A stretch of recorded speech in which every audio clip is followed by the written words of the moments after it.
साथियों नमस्कार, मैं उपेंद्र यादव, आप सबका युवा तक कार्यक्रम में स्वागत है। साथियों देर के लिए खेद है क्योंकि मैं जयपुर से बाहर मैं गांव साफरा गया हुआ था, वहां से आने में मुझे देरी हो गई, ट्रैफिक में फंस गया। इस वजह से मुझे 8:15 बजे लाइव आना था युवा तक कार्यक्रम के तहत कई मुद्दों को लेकर आप लोगों से चर्चा करनी थी, लेकिन लेट पूछा जिसके लिए मुझे खेद है। साथियों मैं इस लाइव में चर्चा करना चाहूंगा, विशेष मुद्दा यह है कि कल जो आंदोलन है प्रमुख 4 मांगों को लेकर, उस पर भी मैं चर्चा करूंगा। उससे पहले कई और चीजों को लेकर आप लोगों से रूबरू इस युवा तक कार्यक्रम में रहूंगा।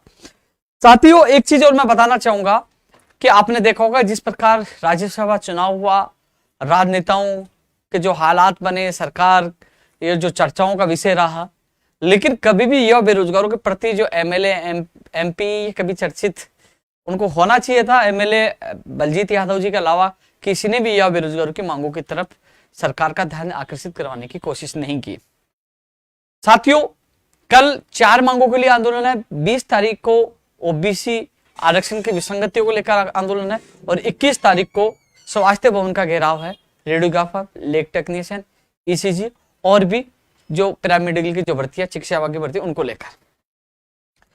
साथियों 9 जून को जो चिकित्सा विभाग सहित कई लोगों के एक बार फिर मुख्यमंत्री जी के प्रमुख ज्वाइंट सेक्रेटरी और सेक्रेटरी उनसे सीएमओ में हमारी एक बार फिर प्रतिनिधिमंडल की वार्ता हुई। वार्ता के लिए बुलाया गया, एक बार फिर वार्ता हुई और जो चिकित्सा विभाग की जो प्रमुख तौर पर मैं बताना चाहूंगा, देखो तमाम मुद्दों को लेकर मैं चर्चा करूंगा इस लाइव में, लेकिन वो चीज मैं पॉजिटिव चीज बोलना चाहूंगा जो चीज वर्तमान में कई लोग जानना चाह रहे थे कि हमारी उन भर्तियों क्या हुआ। जो रेडियोग्राफर, लैब टेक्नीशियन का आपने देखा होगा कि अधीनस्थ बोर्ड ने भी मना कर दिया। फाइल विभागीय लापरवाही की वजह से न रेडियोग्राफर की विज्ञप्ति जारी हो पा रही है, लैब टेक्नीशियन न ईसीजी के हो पा रही है। वहीं और भी है, चाहे नर्सिंग ग्रेड 2 हो, एनएम हो, फार्मासिस्ट हो, चाहे नेत्र सहायक हो, जन चिकित्सक हो, सीएचओ हो, जो चिकित्सा विभाग की और भर्तियों की विज्ञप्तियां जारी नहीं हो पा रही है, न पदों की संख्या बढ़ पा रही है। साथियों 9 जून को इनका एक प्रतिनिधि मेरे साथ सीएमओ में गया, वार्ता हुई और 10 जून को चिकित्सा विभाग के अतिरिक्त जो निदेशक जी हैं सुरेश कुमार नवल जी को 2 और अधिकारी उनके साथ वहां सीएमओ में वार्ता हुई, मुख्यमंत्री सचिव के साथ और जॉइंट सेक्रेटरी के साथ, क्योंकि हमने शिकायत की थी कि ये बेरोजगारों के साथ खिलवाड़ किया जा रहा है, विभागीय लापरवाही है। तो 10 तारीख को उनकी मीटिंग हुई थी, 9 तारीख को हमारी मीटिंग हुई थी। अभी मीटिंग में क्या निकल के आया, हमने अल्टीमेटम दे रखा था कि 20 तारीख तक सरकार का समय है, सरकार हमारी इन भर्तियों की विज्ञप्ति जारी करे, चाहे रेडियोग्राफर हो, चाहे लैब टेक्नीशियन हो, चाहे ईसीसी हो, चाहे चिकित्सा विभाग की और कोई भर्ती हो। और यदि 20 तक जारी नहीं की तो 21 तारीख को हम स्वास्थ्य भवन का जो हम घेराव करेंगे, अल्टीमेटम दे रखा है। अब लोग जानने चाह रहे हैं क्या हुआ, तो साथियों 9 तारीख को हमारा प्रतिनिधि जो आपके भर्तियों का प्रतिनिधि साथ था, 10 तारीख को चिकित्सा विभाग के अधिकारियों की मीटिंग हुई। अब हम जाके नहीं पूछेंगे, हमें तो आश्वासन, लॉलीपॉप और कुछ नहीं चाहिए, हमें केवल सिर्फ भर्तियों की विज्ञप्ति चाहिए। यदि 20 तारीख तक नहीं होता तो 21 तारीख को घेराव करेंगे, ये सरकार को पता है, मीडिया, सोशल मीडिया पे सारी चीजें सरकार तक पहुंच चुकी है। तो साथियों उसी मीटिंग के दौरान पंचायती राज एलडीसी भर्ती 2013 जो लगातार 9 साल से इंतजार कर रहे हैं और इंतजार खुशियों के पल का इंतजार कर रहे हैं। साथियों मैंने ट्वीट के माध्यम से कह दिया था 11 तारीख वाली कैबिनेट मीटिंग में नहीं होगी, क्योंकि उस दिन जब मीटिंग हुई थी उन्होंने कहा था इस कैबिनेट की मीटिंग में जो भर्ती प्रक्रिया कैलेंडर अनुमोदन नहीं हो पाएगा, उन्होंने साफ मना कर दिया था। लेकिन आने वाली कैबिनेट मीटिंग में हम उनको अनुमोदन करा के उसके बाद भर्ती प्रक्रिया का कैलेंडर जारी कर देंगे।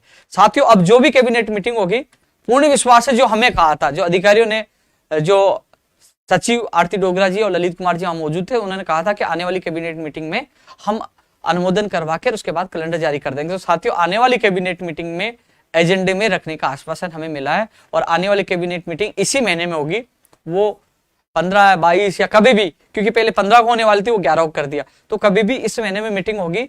अनुमान है कि 22 या फिर उससे पहले कभी भी हो जाए, तो उस मीटिंग में अनुमोदन हो जाएगा, उसके बाद भर्ती प्रक्रिया का कैलेंडर जारी हो जाएगा, क्योंकि उन्होंने पहले साफ कह दिया था इस कैबिनेट मीटिंग में अनुमोदन नहीं हो पाएगा, जो मैंने ट्वीट के माध्यम से आप लोगों को बता दिया था।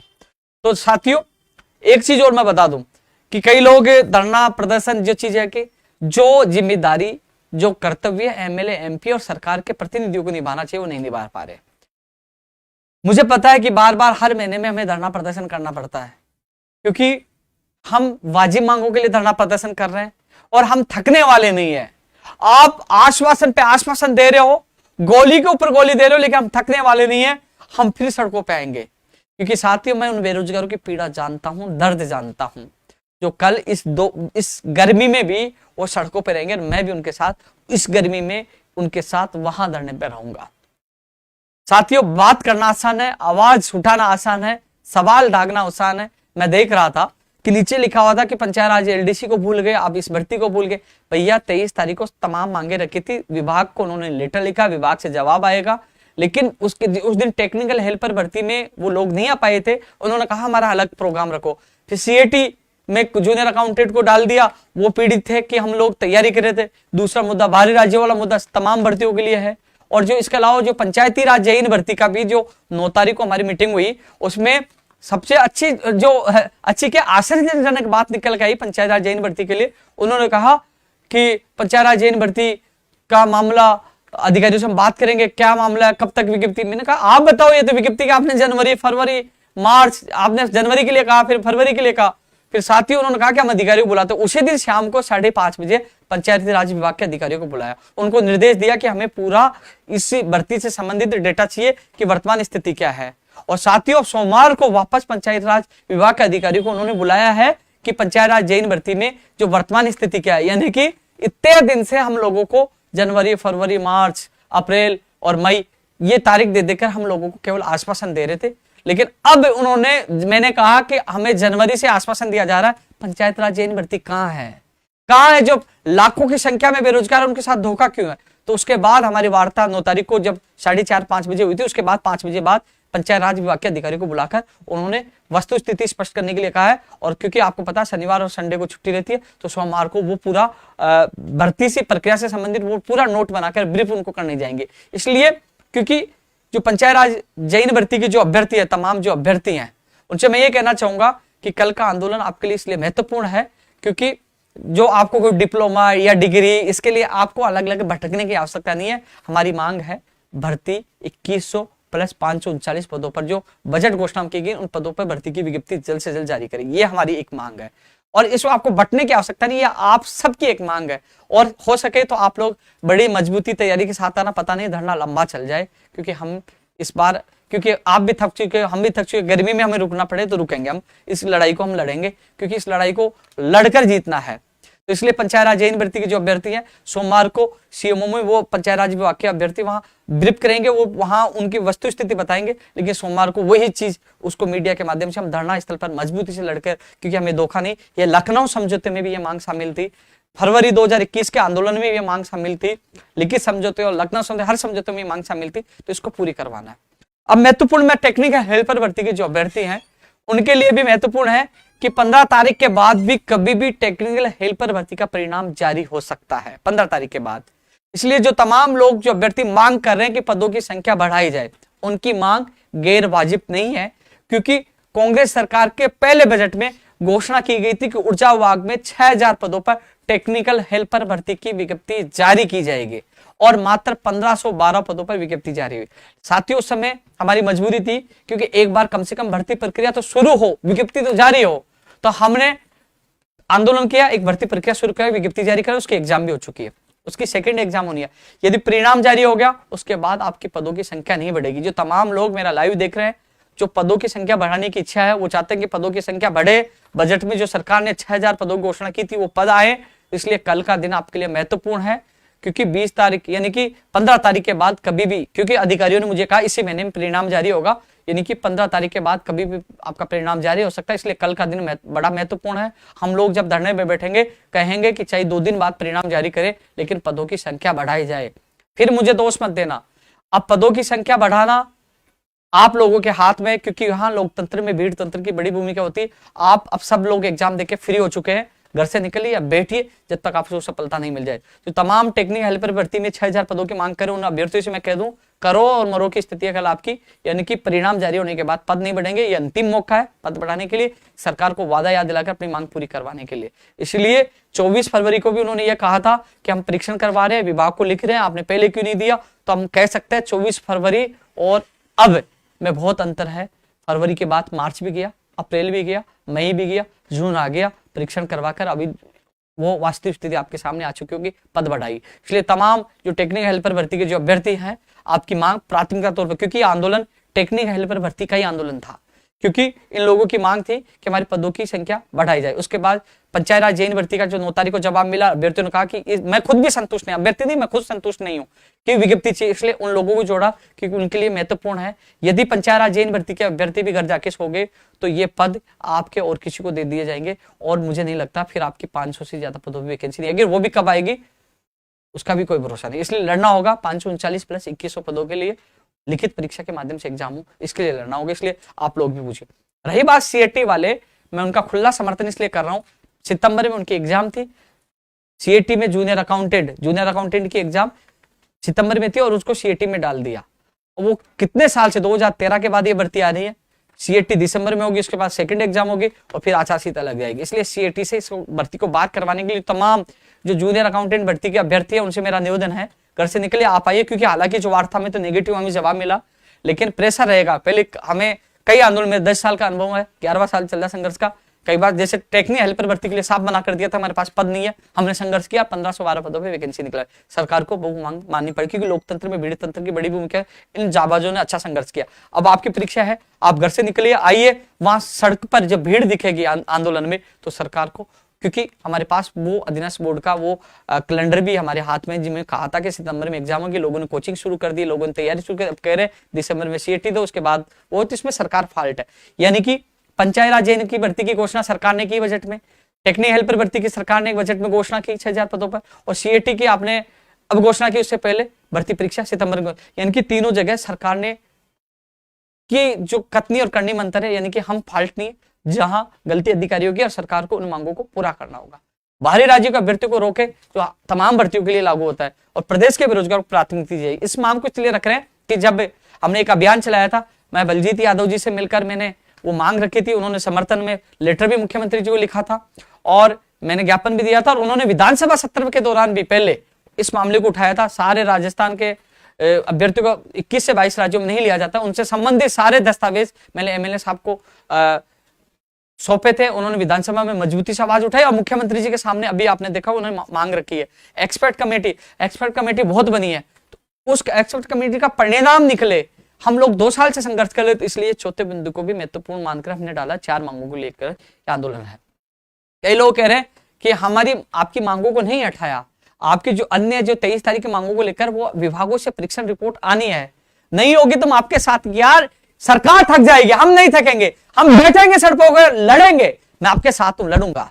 मैं आप लोगों को न्याय दिलाने के लिए अंतिम सांस तक लड़ाई लड़ूंगा। वो एमएलए और एमपी जो अपने वोट के खातिर जब अंतिम समय में आवाज उठाते, मैं तो पिछले 10 साल क्या 11 साल कंप्लीट होने वाली 11 साल से कोई भी सरकार हो, युवाओं की आवाज उठा रहा हूं, युवाओं के लिए जी रहा हूं, युवाओं के लिए लड़ रहा हूं, युवाओं के लिए धक्के खा रहा हूं, और युवाओं के सर्दी गर्मी बरसात हो या पुलिस की लाठी हो या अनशन करना हो, मैं सबसे पहले आप लोगों के साथ रहता हूं। तो युवा साथियों, कल का दिन 4 मांगों के लिए महत्वपूर्ण है। जो लोग चाहते हैं बाहरी राज्यों का कोटा खत्म होकर प्रदेश के बेरोजगार को प्राथमिकता मिले, वो भी पहुंचे। कंप्यूटर अनुदेशक भर्ती की जो एग्जाम है उसके लिए लोग घबराए हुए हैं कि पेपर लीक होगा। तो साथियों मेरी भी नजर है, सरकार, यदि मैं सरकार से निवेदन करना चाहूंगा, यदि एक भी भर्ती पेपर परीक्षा का पेपर लीक हो गया तो आपके लिए भारी पड़ेगा। सरकार इतनी वीक हो जाएगी 10 सीटें भी नहीं आएंगी। हालांकि माहौल इतना उल्टा हो चुका है, जो पेपर लीक हो उससे भी युवाओं में आक्रोश है। हाथ जोड़ के निवेदन है, एक भी भर्ती परीक्षा को लीक होने से बचाए, क्योंकि युवा फिर सड़कों पर उतरेंगे तो भारी पड़ जाएंगे। इसलिए सख्ताई रखें, एसओजी को अलर्ट करिए, सब अलर्ट होइए और इस भर्ती परीक्षा को सुरक्षित तरह से पारदर्शिता के साथ करवाकर और एक बेरोजगार विश्वास उत्पन्न करने की कोशिश करें। कंप्यूटर अनुदेशक नहीं है, बहुत भर्तियां हैं जो जून में जिनकी भर्ती परीक्षाएं होनी है और भी होंगी, जुलाई में होंगी, यानी कि आने वाले समय में कई भर्तियां होंगे। सारी भर्ती परीक्षाओं को बचाने की कोशिश सरकार करे।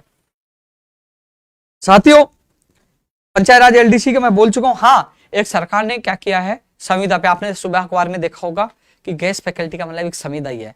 गेस्ट फैकल्टी पे पहले लगाए हुए हैं जो व्यावसायिक शिक्षक, उनको पूरी सैलरी नहीं मिली, उनके साथ धोखा हो रहा है, उनके साथ शोषण हो रहा है, संविदा पे लगा रहा है। सरकार ने बजट में घोषणा की कि 10,000 पदों पर इंग्लिश मीडियम में हम भर्ती करेंगे। अब वो 60 से 70% पद खाली है, उस पर क्या कह रहे हैं कि गेस्ट फैकल्टी के तौर पर लेंगे। कथनी और करनी में सरकार को अंतर नहीं करना चाहिए। माननीय मुख्यमंत्री जी से मैं निवेदन करूंगा, कल आपने कैबिनेट में अधिकारियों को और मंत्रियों को खींचा है और कहा है कि लापरवाही नहीं होनी चाहिए। इससे बड़ा क्या धोखा होगा बेरोजगारों के साथ।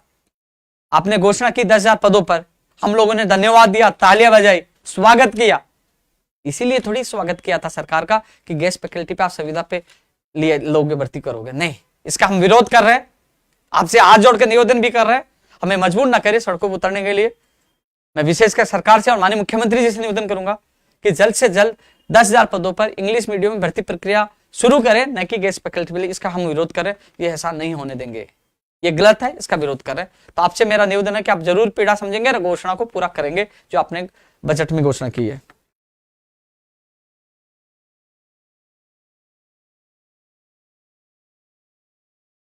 साथियों, विषय शिक्षक जो अधिक से अधिक पदों पर भर्ती निकालने की जो मांग कर रहे हैं, विषय शिक्षक मामले में जब 9 तारीख को वार्ता हुई तो उन्होंने यह कहा कि निदेशक महोदय जी को उन्होंने इस संबंध में परीक्षण के लिए निर्देश दिए हुए हैं, यानी कि गौरव अग्रवाल जी को इसकी जिम्मेदारी दी है, वो इस मामले में पूरी परीक्षण और पूरा मामले की वो देख रहे हैं। मैंने कहा साहब पीओ लेवल पर सीट क्रिएट हो या 3, यानी कि जो शिथिलता दी जाए नियमों में 3 का अनुपात रखा जाए, तो उन्होंने कहा इस मामले में सारा काम निदेशक गौरव अग्रवाल जी देख रहे हैं।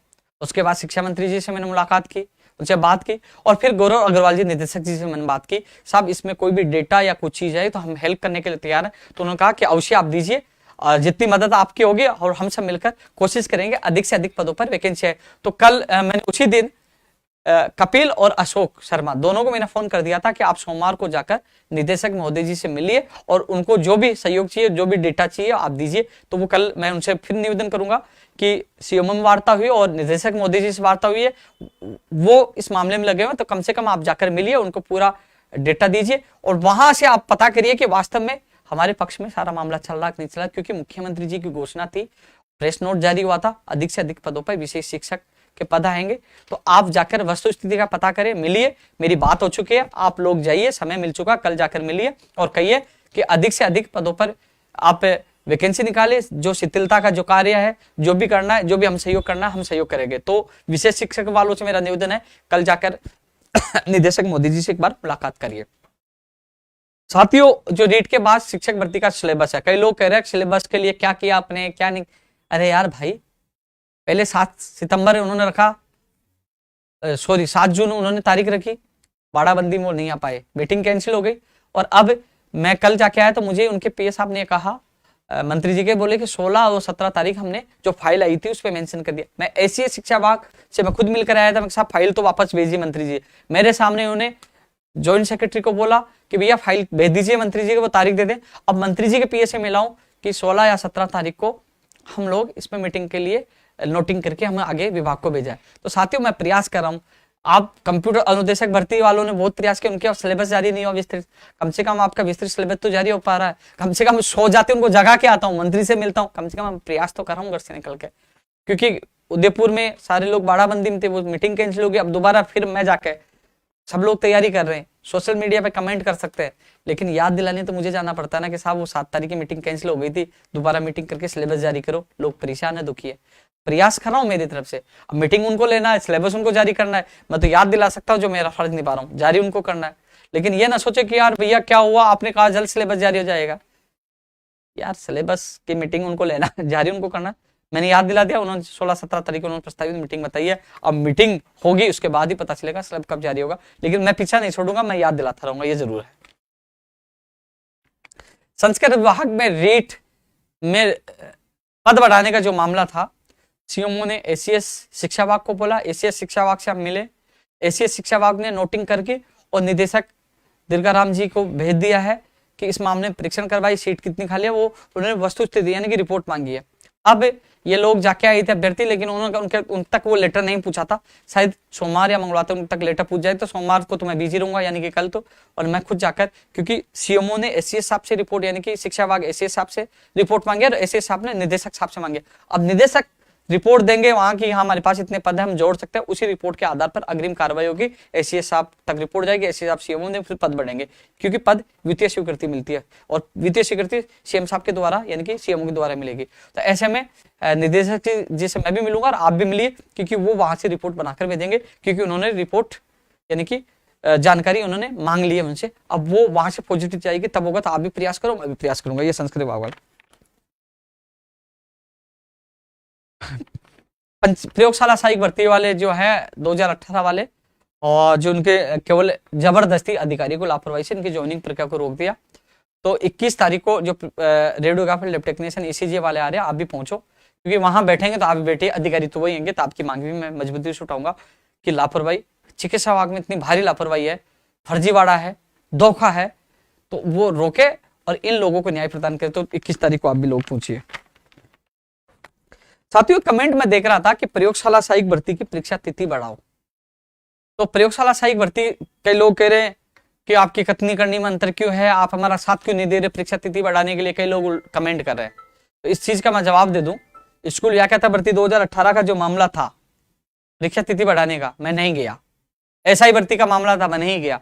यानी कि परीक्षा तिथि बढ़ाने के मामले में हमने एक नियम बना रखा है कि बढ़ाने के मामले में ना रोकने के भी तिथि नहीं बढ़ाई जाए और बढ़ाए जाए, दोनों मामले में नहीं बोलते। क्योंकि स्कूल व्याख्याता में 2 पक्ष थे, एसआई में 2 पक्ष थे। एक पक्ष लेता, दूसरा गाली देता कि बोले कि भर्ती को रोकने आगे या भर्ती को बढ़ाने, तारीख बढ़ा के हमारा भविष्य। तो भैया 2 पक्ष आप बन जाते हो, गाली हम सुनते। इसलिए उसी समय, यानी कि जो स्कूल व्याख्याता भर्ती का मामला है, उससे हमने निर्णय ले लिया था कि तारीख बढ़ाने और नहीं बढ़ाने के पक्ष में किसी भी हालत में नहीं बोलूंगा। इसलिए प्रयोगशाला सहायक भर्ती में इसलिए नहीं बोल पा रहा क्योंकि हमने हमारा नियम स्पष्ट कर रखा, नहीं बोलने का, तो नहीं बोलूंगा। चाहे पीटीआई भर्ती का, कोई भर्ती का, परीक्षा तिथि बढ़ाने, जब स्कूल व्याख्याता भर्ती का इतना बड़ा आंदोलन हुआ, टंके पे चढ़ गए, तभी मैंने वो मांग नहीं उठाई, तो आज भी नहीं उठाऊंगा। क्योंकि 2 पक्ष बन जाते हैं, एक पक्ष लेते हैं, दूसरा कहता है। अब आप कमेंट देखिए, दूसरे प्रयोगशाला सहायक वाले कह रहे हैं वो तो वो गएंगे, आप कह रहे वो गएंगे, तो 2 पक्षों के चक्कर में नहीं पड़ूंगा। इसलिए मैंने तो पहले भी नहीं बोला था और आगे भी नहीं बोलूंगा। साफ शब्दों में मेरी है, आपको जो सोचना है सोचिए। सेकंड ग्रेड 2016 के मामले में उन्होंने ऐसे साहब से मैंने बात की, तो उन्होंने जो उनका जॉइंट एलआर थे, उन्होंने लीगल अधिकारी को बुलाया, लेकिन उनका मुझे पेशली कॉपी दो। तो मैंने अभ्यर्थी को बोला था कि एक बार पेशली कॉपी दो, न्यायालय की जो भी है। स्कूल व्याख्याता, कृषि व्याख्याता, जो स्कूल व्याख्याता में ग्रेड बढ़ाने के जो मैसेज आ रहे हैं, साथियों, जो आप लोगों ने कहा कि सेकंड ग्रेड में और भर्तियों में मौका मिला है, कि जो आवेदन की तिथि निकलने के बाद कई लोगों को मौका मिला, हम चालान हमारा जनरेट नहीं हो पाया, हमें मौका नहीं मिला। तो साथियों, मैंने खुद ने आरपीएससी अध्यक्ष साहब को व्हाट्सएप मैसेज किया, उन्होंने देख लिया, लेकिन रिप्लाई नहीं आया। मैंने कहा साहब एक बार इनको मौका दिया जाए, कई लोग रह चुके। तो मैंने उन तक मेरी आपका मैसेज, आपकी पीड़ा मैंने पूछा ही, निर्णय उनको लेना, लेकिन मैंने उन तक बात पूछा दी, मैंने खुद ने उनको व्हाट्सएप किया, तो उन्होंने देख लिया, अब निर्णय उनको लेना है।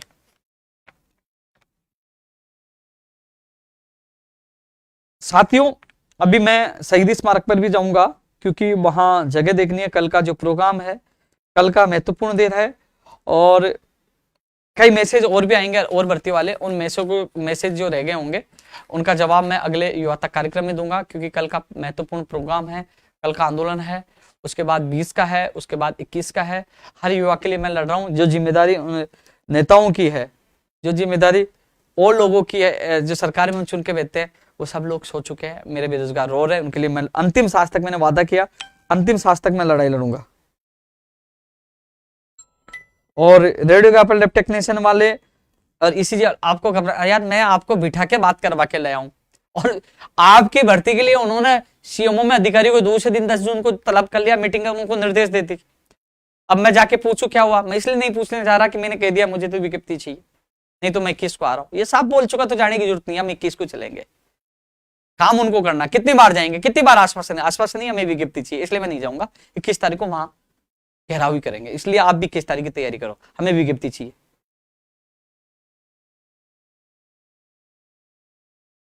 कमेंट देखो, कोई भर्ती का मामला रह गया होगा, कनिष्ठ अनुदेशक का भी चल रहा है मेरे संज्ञान में। कनिष्ठ विकास खुद मिलकर आया था, विकास की मैंने मीटिंग करवाई थी सीएमओ अधिकारियों से, वो खुद मिलकर आया था कनिष्ठ अनुदेशक वाले मामले में। कमेंट बहुत पास चल रहे हैं। और एक एग्रीकल्चर के जो विषय का मामला था, 3 विषय, अन्य वो विषय, उसमें कमेटी ने पॉजिटिव रिपोर्ट दी है, अन्य विषयों को शामिल करने का उन्होंने अनुशंसा की है। तभी तो मैंने ट्वीट किया था। मैं एक चीज बता दूं, जो मैंने ट्वीट किया था,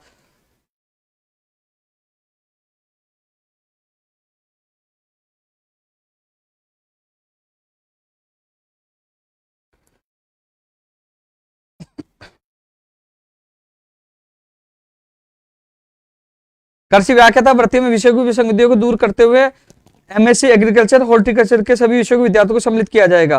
क्योंकि ये 3 जून को जो कमेटी की जो मीटिंग हुई थी, उस कमेटी ने इसमें पॉजिटिव रेस्पॉन्स दिया है, और उन्होंने पॉजिटिव का कह दिया, उन्होंने रिपोर्ट सरकार को भेज दिया, यानी कि सभी को शामिल करने का उन्होंने निर्णय लिया, जो मैंने आपको ट्विटर के माध्यम से भी बता दिया था।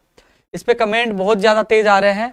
सीएटी वाले कल आपकी देखो, सीएटी से बाहर कराने वाले जूनियर अकाउंटेंट वाली भर्ती वाले, उनके लिए भी कल आपके लिए करो मरो की स्थिति है, अग्नि परीक्षा है। टेक्निकल हेल्पर वाले के लिए तो स्थिति नाजुक है, क्योंकि परिणाम कभी भी जारी हो सकता है। और वही पंचायत राज जेईई भर्ती के लिए भी, क्योंकि पंचायत राज जेईई भर्ती के अभ्यर्थियों के लिए मैं पुनः बता दूं, हम लोग संघर्ष करते हैं, लेकिन कई लोग इस मामले को पानी फेरने की कोशिश करते हैं, कई लोग उल्टी चीजें कहते हैं। तो इस जो कल का महत्वपूर्ण दिन है, हमें भर्तियां चाहिए और इसके लिए हमें लड़ना होगा। इसके लिए हमें वहां बैठना है तो बैठना पड़ेगा, वहां मापड़ाव डालना है तो डालना पड़ेगा। पूरी तैयारी के साथ आप पहुंचे, कल का दिन आप लोगों के लिए बड़ा महत्वपूर्ण है। ओबीसी वाले मामले में 20 तारीख को भैया,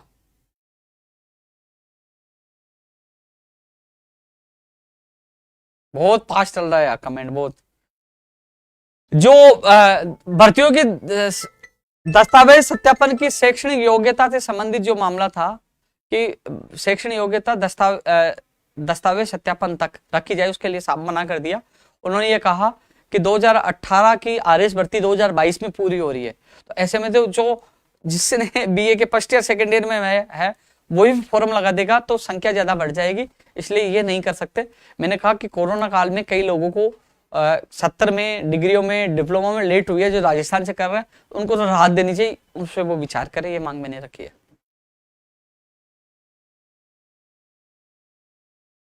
नेत्र साइक वाली मैंने मांग रखी है भैया, नेत्र साइक वाला वो विभाग से इन्होंने रिपोर्ट मांगी है।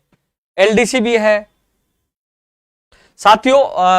जो स्कूल व्याख्याता भर्ती में सिलेबस है अंकभार वाली, मैं अभ्यर्थियों को ले जाकर सीएमओ में अधिकारियों के सामने बात रखी है। सीएमओ ने इस संबंध में आरपीएससी के अधिकारियों को वो ज्ञापन भेज दिया। अब अग्रिम कार्रवाई आरपीएससी को करना है, जो अंक बार का वर्गीकरण नहीं हो पाया। साथियों मैं अभी धरना स्थल पर जाऊंगा, शहीद स्मारक पर मुझे स्थिति वहां देखनी है कि कल सुबह जल्दी टेंट लगेगा। तमाम साथियों से कहना चाहूंगा कल का दिन महत्वपूर्ण है और तमाम साथी कल अधिक से अधिक संख्या में पहुंचे। और अगले युवा तक कार्यक्रम में एक बार फिर आप लोगों से रूबरू रहूंगा। कुछ चीजें मैं भूल गया हूं, मुझे मैसेज के माध्यम से जरूर अवगत कराना। लेकिन युवा तक कार्यक्रम में जब भी आऊंगा तो मैं ट्विटर पर डाल देता हूं, फेसबुक डाल देता हूं कि इस दिन मैं लाइव रहूंगा। और लाइव के दौरान जिन चीजों को मैं भूल गया हूं, जिस दिन मैं ये मैसेज डालूंगा मैं इस दिन लाइव रहूंगा, उसके नीचे आप लिख देना ट्विटर पर या फेसबुक। ट्विटर पर लिखना, फेसबुक पर मैं कम देख पाता हूँ, ट्विटर पर लिख देना कि ये मेरी मांग आप पिछले लाइव में नहीं उठा पाए थे, तो उस लाइव में उस मांगों को मैं उस दिन जो लाइव आऊंगा ना उसमें, जैसे मैंने आज ट्वीट किया कि कल मैंने ट्वीट किया था कि मैं युवा तक कार्यक्रम में कल लाइव रहूंगा 8:15 बजे, तो मैं आने से पहले उस ट्वीट के नीचे कमेंट पढ़ा हूं कि कौन कौन सी भर्ती हो गया, उनको लेकर मैंने चर्चा की है। तो ध्यान रखना ट्विटर पर जब मैं ट्वीट करूं तो उसके नीचे आप अपने भर्तियों का नाम लिखे, जिससे मैं लाइव में उन चीजों को नोट करके और उससे संबंधित आप लोगों से चर्चा कर सकूं। साथियों एक और लाइव में आप लोगों से रूबरू रहूंगा, जब भी युवा तक कार्यक्रम आएगा आप लोगों को बता दूंगा। लेकिन कल आप पहुंचे 20 तारीख को ओबीसी आरक्षण की विसंगतियों को लेकर और 21 तारीख को स्वास्थ्य भवन पर एलटी, आरटी, ईसीजी और अन्य भर्तियों को लेकर हल्ला बोल होगा। हम सब लोग मिलकर लड़ेंगे, क्योंकि एमएलए एमपी सो रहे हैं, मौज मस्ती कर रहे हैं एसीओ में। कुछ एमएलए कुछ एमपी हमारे साथ है, इसके अलावा सब नगण्य है। लेकिन इन सबको हम 2023 में देखेंगे, क्योंकि 2023 में हवा चलेगी युवाओं की। युवा चाहेगा वो होगा, क्योंकि ताले की चाबी हमारे पास होगी।